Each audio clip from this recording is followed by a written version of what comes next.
Hello there and welcome to my art table and to this acrylic painting in-depth breakdown on some techniques. I really welcome you to this.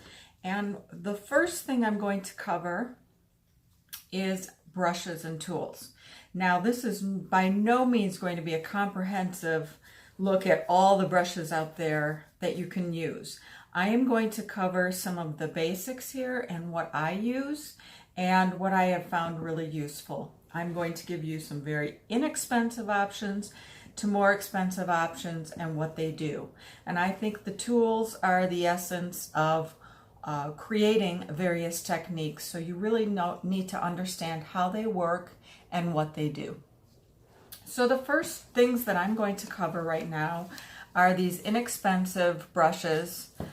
These are what I call utility brushes. I got these at my local hardware store. I use them primarily for applying things to very large surfaces, obviously, to blending. If you'll notice, the paint is concentrated at the dyed paint on this is concentrated at the very ends of this brush. It's not saturated all the way through on all of these, because generally what happens is I use this to blend. I will only use the very ends of this to sort of scrum and blend various colors. So that's what these are really good for.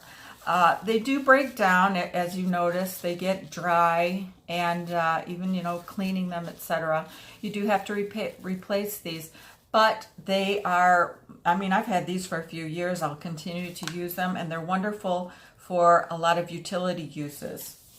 They are going to leave some strokes and things. This has some more sort of, these are heavier hairs, I guess, and this leaves strokes. But I can use this after I've laid down some gesso, and if I very lightly go over it, I can get a very nice smooth finish. So this will leave me this is kind of feathery on the ends. Again, you'll notice the ends have the color dye because that's generally what I use with these brushes.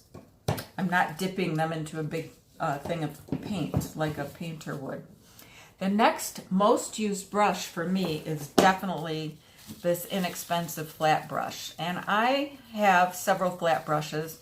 I buy them in packs of, 2 or 3, 4. You can buy these at craft stores, Amazon, Blick, or Cheap Joe's, wherever you like to shop.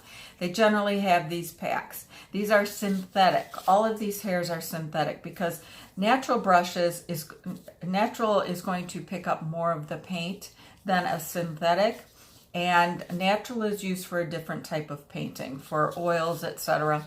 But for acrylics, these are acrylic painting brushes and techniques that we're going over. These synthetics work great, and this is great to lay down a large swatch of color to blend. And if you use it, you can really lay down color. You can get some actual texture with these, and if you use it very lightly, you can smooth things out.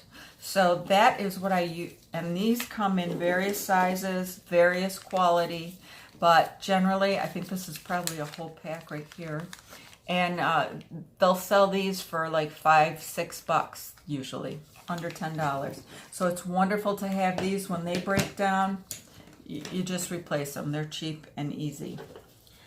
The next brush I'm going to talk about is called the mop brush. And this is generally not an acrylic brush, really. I think they use these more in watercolors. But I have several of them because they're wonderful for blending. And I think this is a natural hair, actually. You have to be careful with a mop brush because they will drop hairs, I've found. So you have to get a higher quality mop brush. The cheap mop brushes will shed into your painting quite a bit. They'll all shed, but these I find tend to shed more than the others. And these are wonderful for blending edges and creating a more diffused look, which is of course why they're popular in watercolors. So these all have different quality. This is the highest end one that I have. This is probably the cheaper one. This one, I don't know, is probably somewhere in the middle. But these are all wonderful for blending and in a really soft way. So if you can't get quite the right blend with this, it's a little scrubby on the end. You'll notice a mop brush is much softer. This is actually kind of like even a makeup brush where you'd apply makeup to your face. Not quite that soft, but you get that idea. And this is going to give you a very soft blend. So that's a nice brush to have on hand. This is another type of flat brush, and this has the rounded edge. Now with this, the difference is what you're going to get is you're going to get that rounded sort of half moon. So if you want that look, which is really nice for expressive looks, expressive paintings where you want a lot of brush strokes, to show that sort of interesting, a little more perhaps feminine look, a little softer look than maybe the square look. These are going to do basically the same thing. This is going to give you a real soft, a real hard sort of squared edge. Of course, you can smooth that out. This is going to give you a softer, more expressive edge. These are craft brushes, and what I mean by that is these are for stamping. You notice they're very short, very stubby, very bristly, hard. And if you're going to use a stencil or something like that, you're going to want a brush like this, because if you try to use a brush like this, for instance, you're picking up a lot of paint, it's diffusing all over the place on the stencil. This, you're getting right into those little spots on a stencil that you just want to deposit the paint. And this is a stamper brush. And I can already see some of my brushes have definitely shed hair. So, pulling them apart. This is another craft brush I use. I use this for laying down glues and gels and things. I don't care if I have to replace it. It's inexpensive. It's very scrubby. And I've had this for a long time. So these inexpensive craft brushes are the best for laying down some of your textures, your gels, things that are more difficult to wash out. I would use some of my higher end brushes with my finer paints. Then we're going to move into my higher end brushes. And these are you're going to feel a difference when you come to a higher end brush like this versus something like this. It's very similar in the fact that it does the same type of thing. This is going to lay a much softer line of paint down versus something like this. This, you're really going to see the whole stroke. This is going to give you a nice softer look. It's got a little, the bristles are a little softer. It's going to be more expensive.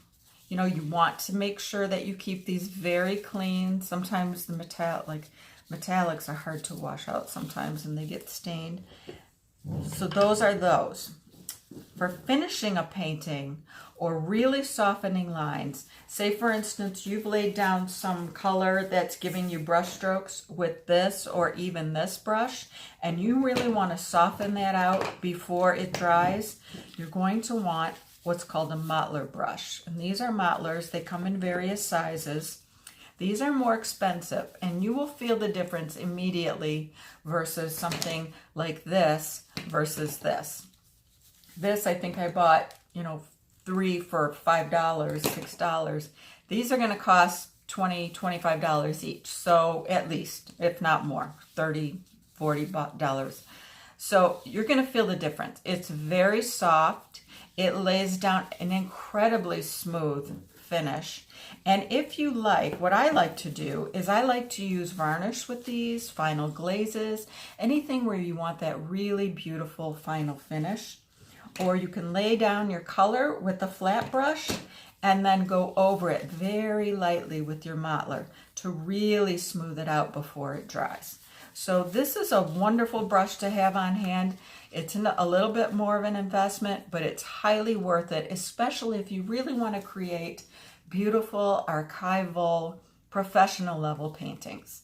So that's just a quick overview on some of the brushes that I most frequently use. Again, by no means all the tools you can use in art, but a quick overview and some of the brushes that I'll be using in some of my tutorials. So thank you so much for joining me and watching this here. I hope you enjoyed it, and I'll see you on the next one.